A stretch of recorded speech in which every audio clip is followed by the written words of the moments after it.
Good morning. I am Jeff Tisla. I'm with the Tiffany County Sheriff's Office, and I'm also a member of the Leadership of Lafayette, Class 50.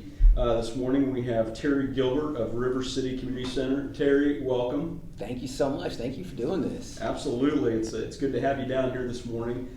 Terry, can you provide us with a snapshot of your organization and the role that you have within it? Sure. So River City Community Center exists really to be a community resource.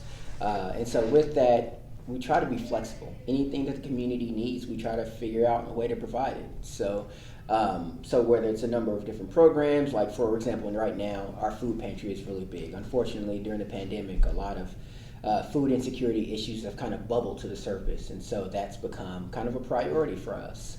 But another thing that's also become a priority because of the current economic situation is just for people to be able to have fun.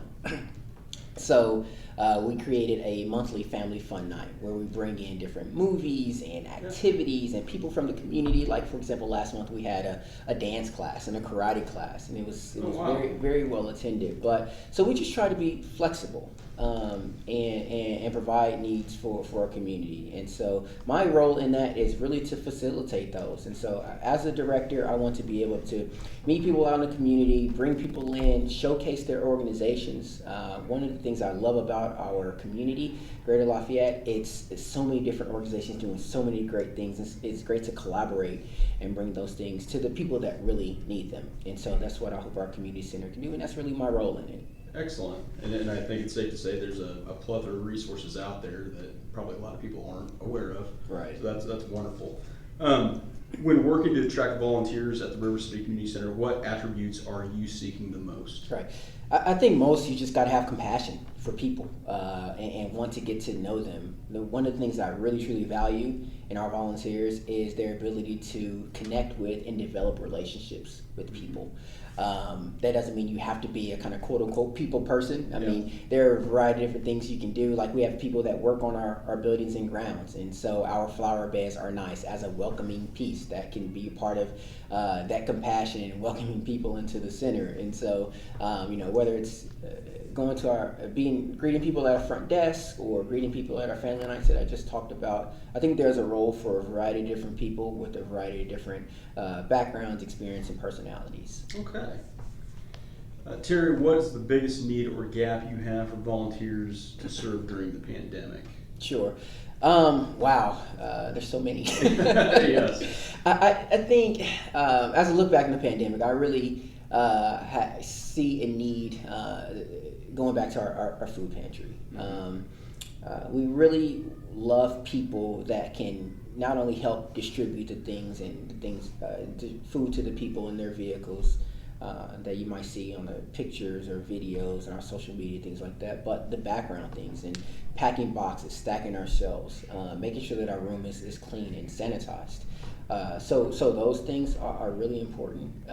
As we get back to some of our larger events, like I mentioned, our family night, for example, being able to have people just there to show families activities, to be able to give the cookies out or something like that. Those are most people. So really just to kind of be there. I mean, I won't say it's reflective necessarily of the pandemic, but because our volunteer quantity has reduced because people are just being more safe, that's kind of lessened the depth of our volunteer group. So Okay, yeah. Great, yeah.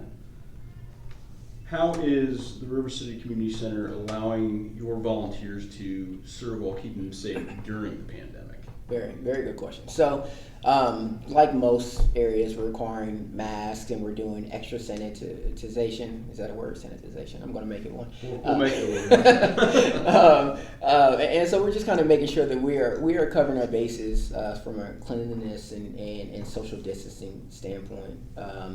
We've reduced the number of people in a particular group. So if there was a closed off room that where we're packing up stuff or organizing things, we've tried to reduce that from capacity of whoever wants to serve to 2 or 3, whatever makes sense for their particular room. So we're trying to do things that just are safe and smart. Yeah. Okay. Yeah. And Terry, what other ways could someone volunteer to serve the River City Community Center without physically being present? Sure. So I could say just donating. That's Okay. that's always helpful.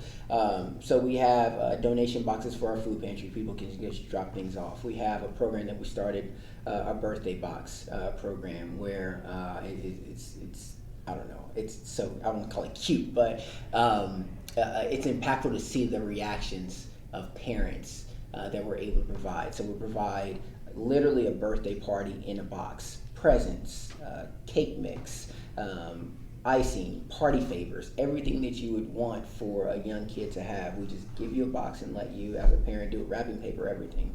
But to pack those boxes, to prepare those things, we need the toys, we need the cake mix, and that is a program that runs fully on its own. So those donations are critical to make sure that there are smiles across our community on a birthday. So those are always good. And then when we have an event, sometimes there are setup needs. So again, it is coming into the building, so not exactly answering your question, but it's doing away is socially distant. Where it's just maybe one or two people in a very large space that's setting up tables and chairs and make sure things are prepared for the next guests. Okay. Terry, lastly, what is the best way for someone to contact you or your organization to volunteer or offer them other forms of help? Yep. So all of the social media channels that people know and love. So we're on Facebook, we're on Twitter, we're on Instagram, RCCC, 3 C's, _ Lafayette.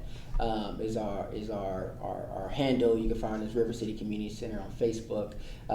Contact us there through direct message. If that doesn't work, our phone number is 765-607-4770. Call our front desk.